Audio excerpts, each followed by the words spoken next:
because I've known her since we were trying to figure out if it was 12 or 13. We played in Seattle, Washington, and I couldn't remember if it was the Western Junior or whatever it was, but Angela was always that face I wanted to see when I got to the golf course. She always had, she was a little shy, but she was always positive, and she always had a smile for me as a friend. And I'm sure we got in trouble. You know, I can't remember that far back. I think you do. It's out of my memory banks, but I just remember her. She's always been my friend.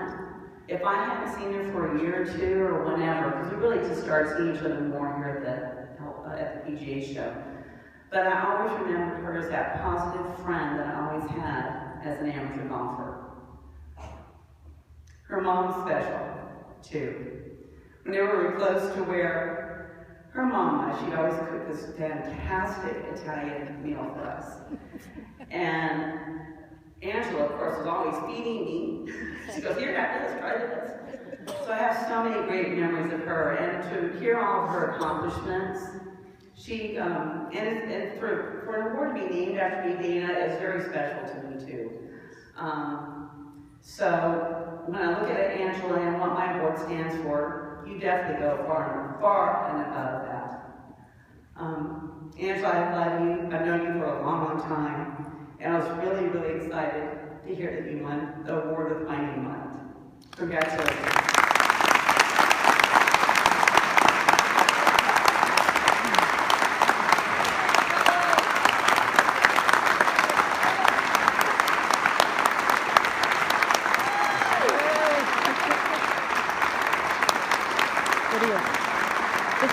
Take a photo.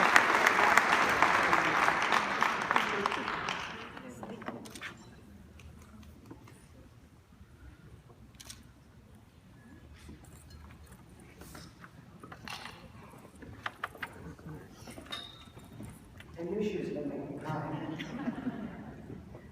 First, I want to congratulate Patty, Tina, Carrie, Louise, and my friend Leanne. You know, the next few minutes are not going to be about me.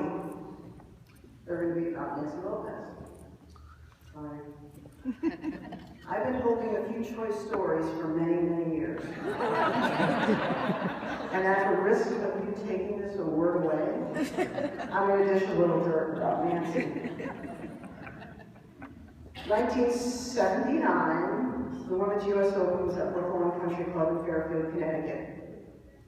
My parents lived in Westport, so Nancy was going to stay with my parents, so I was going to the airport to get Nancy. And I thought it would be a good idea to ask a friend for a Rolls-Royce convertible to pick her up. So off I go, pick up Nancy, I get her in the car. I hope you remember this one. And we're driving along. So New York, Connecticut, there's no way to get over to Connecticut without a bridge. So Nancy said, how far away are we? And I said, about half an hour once we get over the bridge. And then Nancy says, a bridge? And her eyes get the size of quarters. And she then tells me she has this little superstition about bridges. And that she has to hold her breath. And put her arms up on the roof of the car. So now we have no roof. And we have the White Stone Bridge in New York on a Friday night with 100,000 cars left over. And I'm driving a convertible Rolls Royce. Oh my God. The sweat was pouring. So we started all, and she really didn't hold her breath, I just want you to know. I was driving, I couldn't get over that bridge fast enough. Oh, it was awful.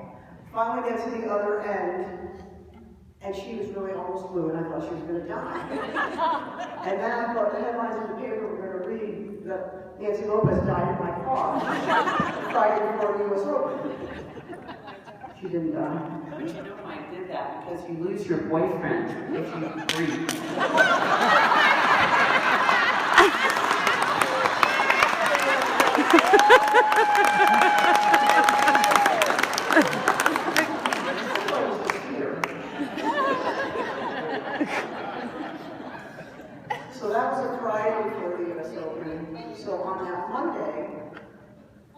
I played on a softball team, and we were having a game that Monday night, and my coach called me and said, we're short a player, do you know anybody?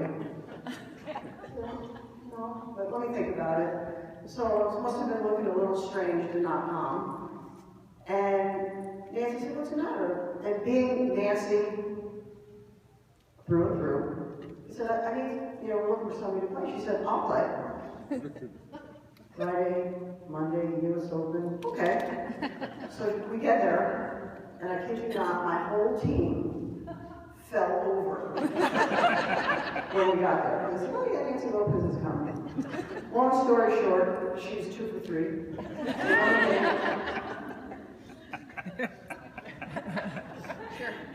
And I always figured if your golf gig didn't work out, that you could have been in a women's sports softball league. So I was also thinking, and I thought of this tonight, the reason you didn't win that US Open is because you had no oxygen to your brain. And you were making softball swings instead of golf swings. So that was it. Words cannot adequately express what a tremendous honor it is. Nancy and I go back a long way, sharing the innocence of junior golf days together. Many amateur and professional tournaments, and I might add, Nancy was just a little bit more successful than I. And many Italian meals in my mom's kitchen. We have remained good friends ever since. Through my professional career, Nancy has been a role model. But I can't claim Nancy's paradigm just for myself, because Nancy has been and continues to be a role model and the standard bearer for all professionals and amateur women golfers worldwide.